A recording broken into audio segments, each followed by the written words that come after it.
So we get questions all the time on how should you set up a special needs trust? What is an ABLE account? And which vehicle is more important, the special needs trust or the ABLE account? And finally, how can you have them work together? Well, I wanted to share a presentation where I thoroughly explain these topics. I also have a handful of videos on my channel about special needs trusts and ABLE accounts. However, this presentation really dives deep into both of these topics. I hope you enjoy it. Okay, so we are talking about special needs planning and CalAble accounts.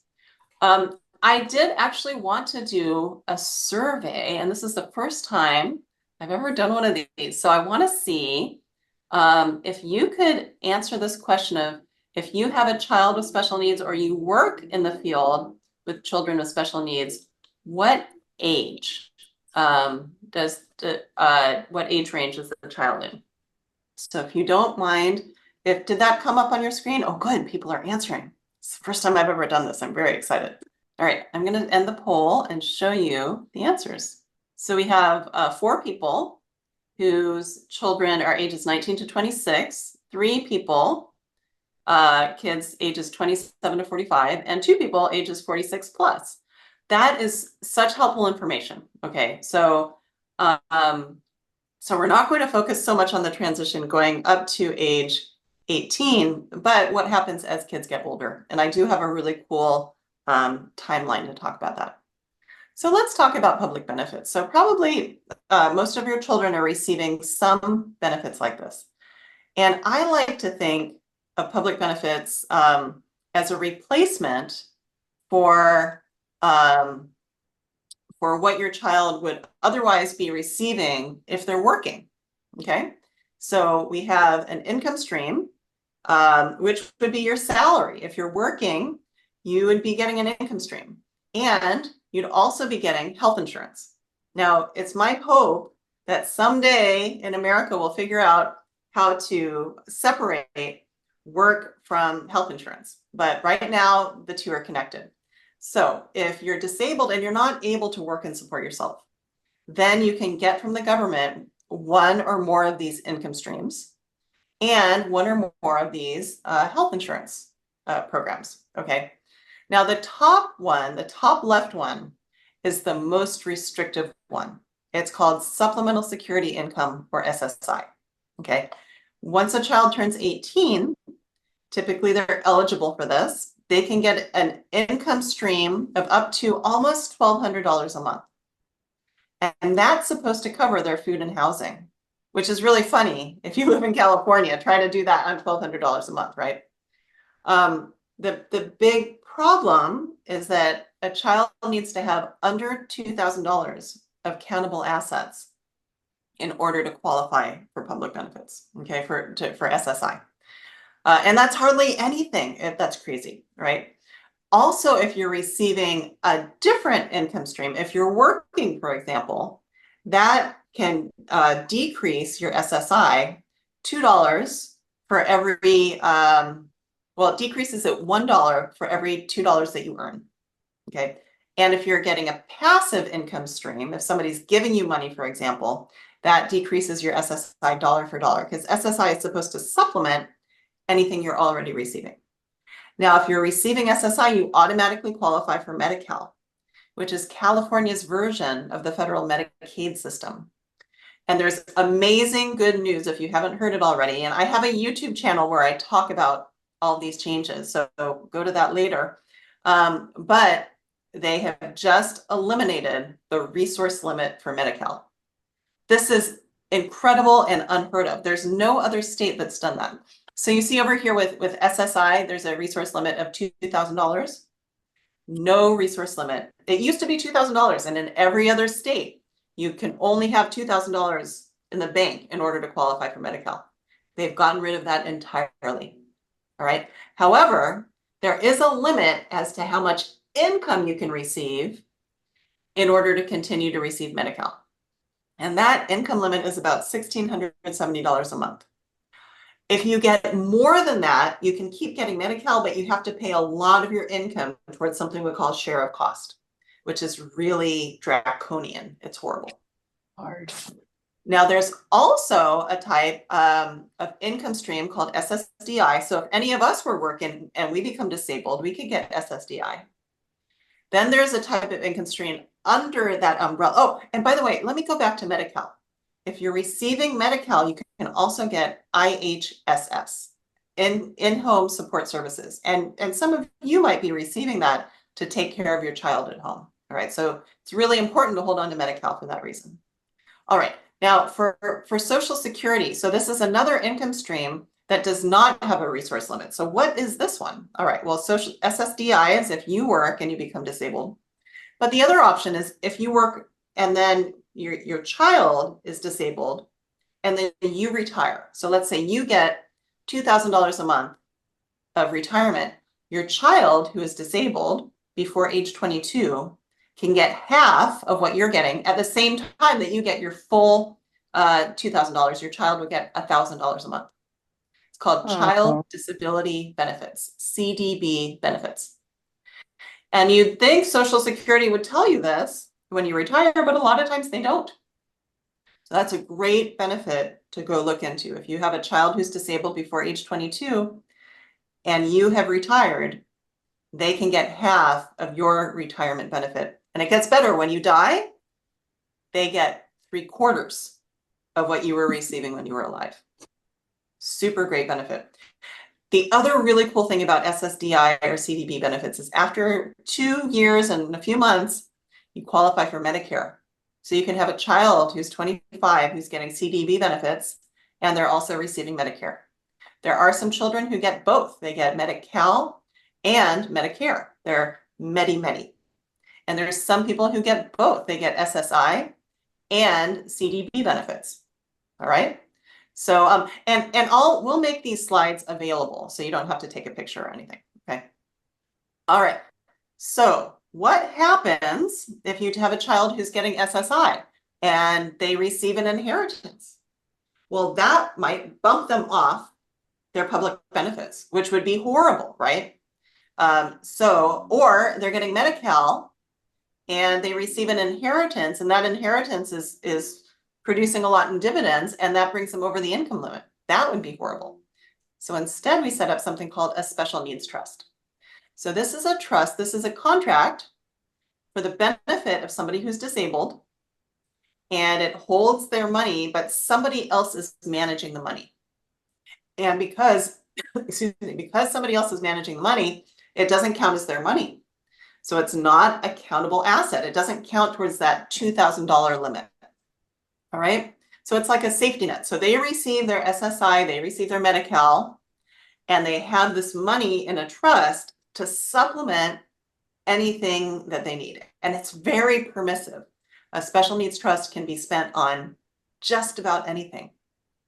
So here are the requirements for a third-party special needs trust. All right. The disabled person is the beneficiary. They can't terminate the trust. They can't revoke it. They can't tell the trustee, you need to spend money like this. It's all up to the trustee. And the trustee has full discretion over how to spend the money. That's the way you really set up a third-party special needs trust.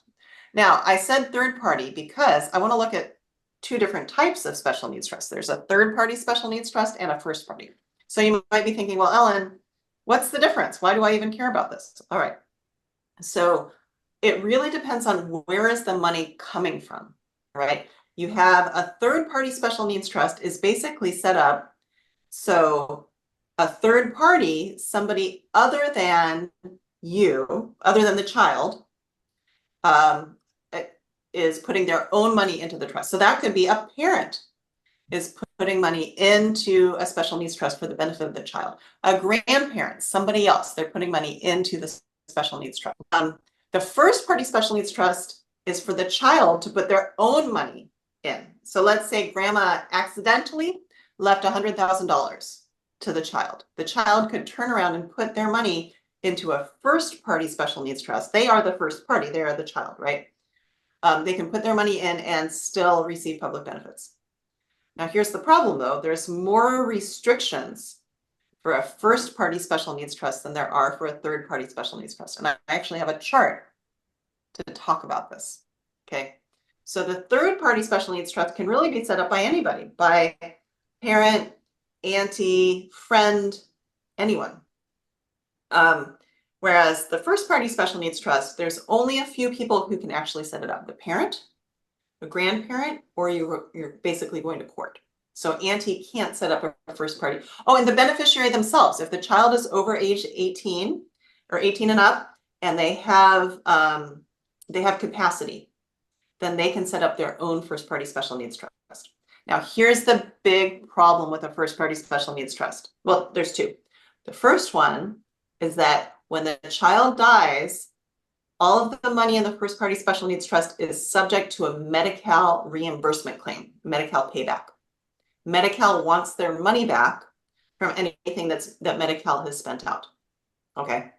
Not ideal, right? For a third party special needs trust, there's no Medi-Cal payback. It just goes where when the parent drafted the trust, they say where the money goes. Also, a first party special needs trust can only receive money from the disabled person before that disabled person turns age 65.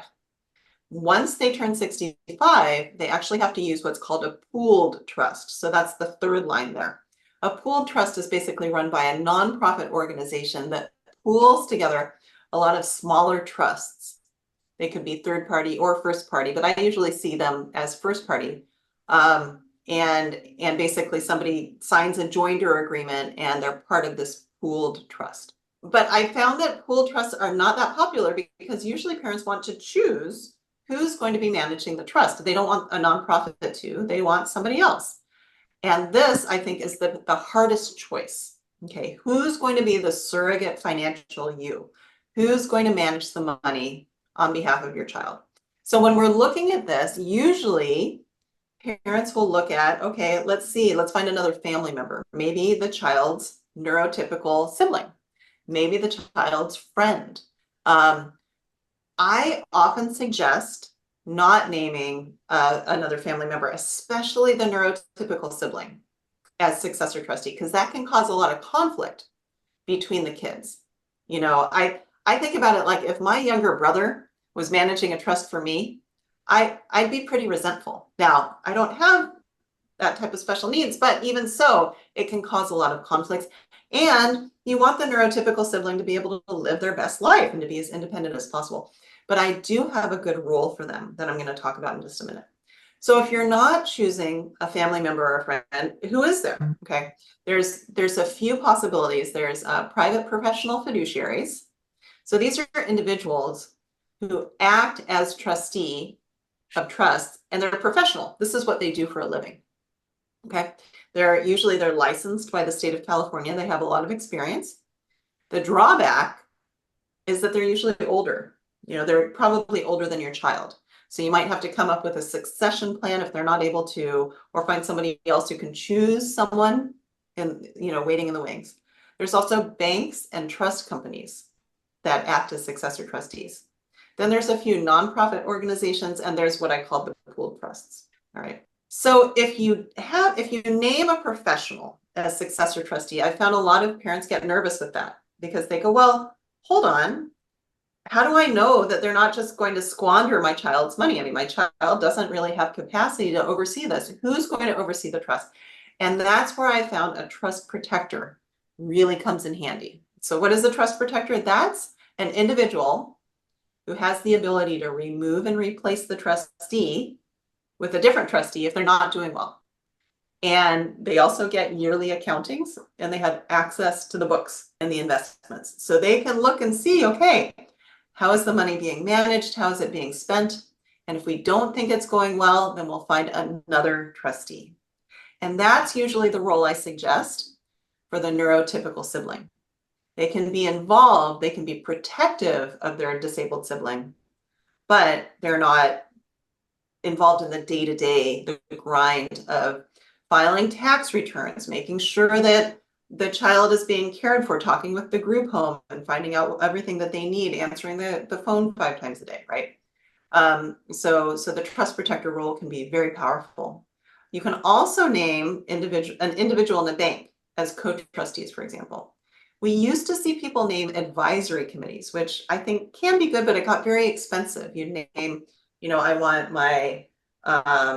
the family therapist and the social worker and my uncle all to be on this committee and to meet, but it tends to be pretty cumbersome, so we don't see that as much. Now, one thing I always suggest is that you write something called a memo of intent. Okay, so this is basically, dear successor trustee, here's everything I want you to know about my child. Okay, what makes them happy or sad? What allergies do they have? What do they do every year? Do they go to Disneyland? Do they participate in Special Olympics?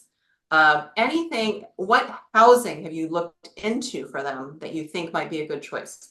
So this is basically a brain dump of everything that you've learned about your child over the last many, many years that you're trying to let the successor trustee know about. And I've found that trustees love this information. They are so happy to hear from families about the child in the parent's own words. So this doesn't go in the trust itself. This is a separate letter that you can update every few years because children change. And so instructions about them should change as well.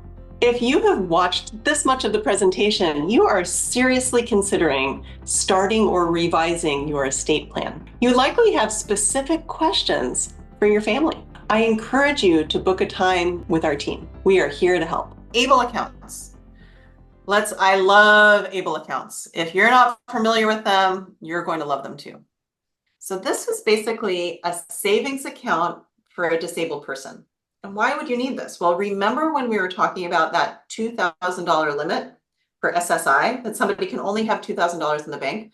Well, what if they're saving up for a TV or an adaptable van or kind of anything else that they might need that's more than $2,000? That's a problem, right? They can't keep that money themselves. So there was a group of parents of adults with Down syndrome in Virginia. And those parents went and talked to their representative and said, hey, we need a solution for this. We want our kids, they're working part-time. We want them to be able to save up their money and not have to spend it down every month under $2,000. That's onerous. That's horrible. So the House of Representatives passed. There's amazing support on both sides for the ABLE account. All right, stands for Achieving a Better Life Experience. So it's a savings account for a disabled person. It was set up to have a Medi-Cal payback, but in California, there's no Medi-Cal payback if you're using a Cal-Able account, and I'll talk about that in a bit. And it doesn't, just like a special needs trust, it doesn't interfere with public benefits. So it doesn't count as an accountable resource, excuse me, for SSI and Medi-Cal. Excuse me. It's modeled after a 529 plan, so which is an education savings account. So basically, post-tax money, you put post-tax money into the account, and it grows, and you don't have to pay any capital gains tax on the growth. And then when you withdraw the money, as long as you use it for qualified disability expenses, which I'm going to define for you, you don't have to pay any of the capital gains tax. So it's a really nice savings vessel. Now, one of the main limitations is you can only put in up to $18,000 each year. All right. And that's not like grandma puts in $18,000 and uncle puts in $18,000. No, once you get $18,000 in, it's capped. So for that year. So an ABLE account is not intended to receive an inheritance. All right. It's really there more for smaller amounts, for savings, for expenditures, and for some kind of cool ways that we're going to talk about it. Excuse me. Okay. So to be eligible, you actually do need to be disabled. But how do you tell if somebody's disabled? Well, they're getting SSI or SSDI, or you have a self-serving doctor's letter. And I have an example of that on the next slide. And they have to have become disabled before age 26. That was the age that they could pass it through Congress. But that age is being raised up to age 46 starting in 2026, which is really good news, especially for our clients with mental health challenges that may have, the symptoms may have started after age 26. Okay, so I mentioned it's supposed to be used for qualified disability expenses, and the definition of that is very broad. You only get one ABLE account. So you can't set up one in California and one in Ohio and one in Tennessee, you just get one. And how much can you have in the ABLE account? Well, if you have more than $100,000 in there, then your SSI benefits are suspended, but you can keep receiving Medi-Cal. You can actually get, oh, I think I'm going to share it in a different slide, so I'll tell you that. So this is an example of a self-serving doctor's letter. So this is a doctor that's basically can fill this out and say, this child became disabled before age 26. Done. You don't have to submit it anywhere. It's not like the IRS is keeping track of these things. You just keep it in your own paperwork. Here's some examples of qualified disability expenses. What can you use the ABLE account money on? Just about anything. All right. So all of these things listed here can be used, which is amazing. All right. If there's something there that you don't see, it probably can be used for that too.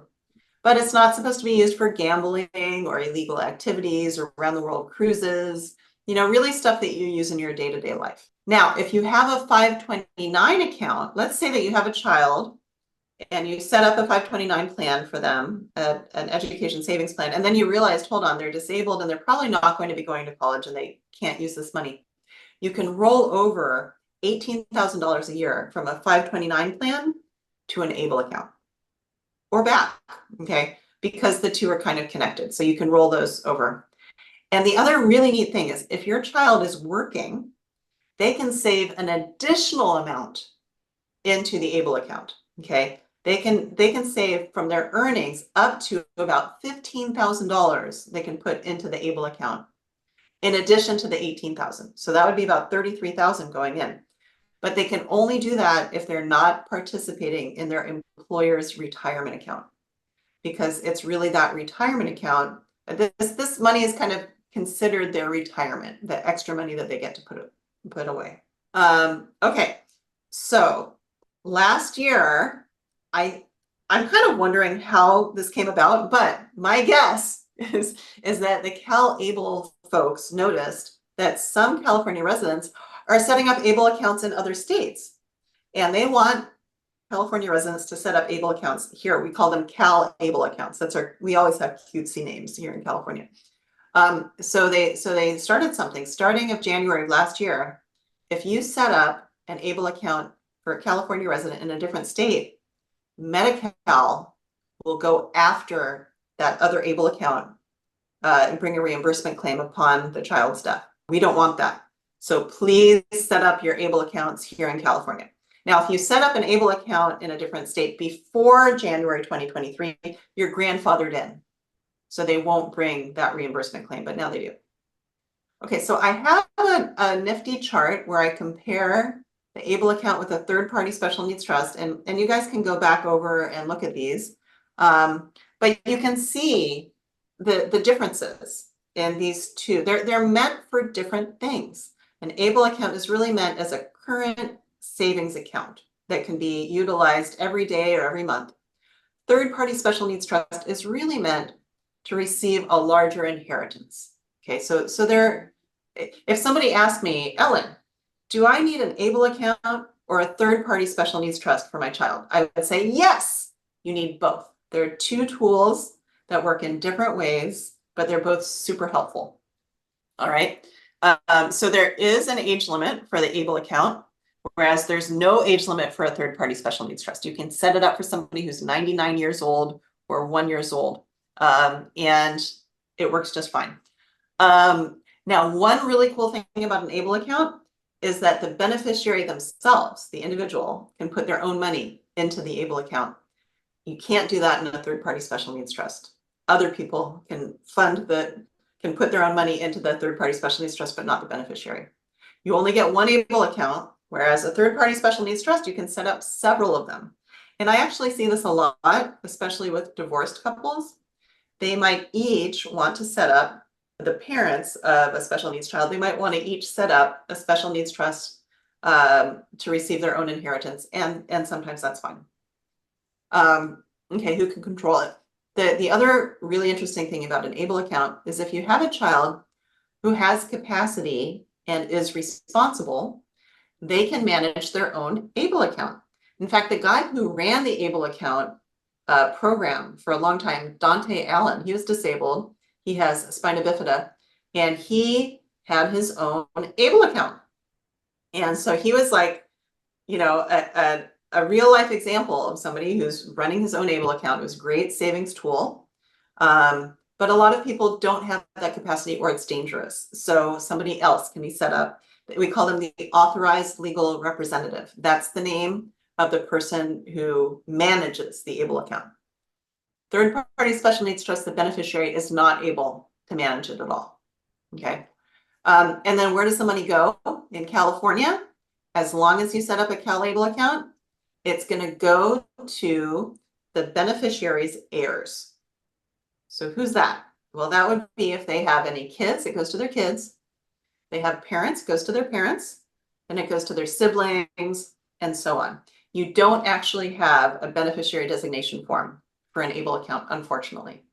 And there's reasons for that I'm not going to get into. I just started understanding why recently, but you don't have that. Okay, I'm going to pause because there is a question here. Yes, Kai. Hi. I was wondering, is there any limits to taking money out of the ABLE account?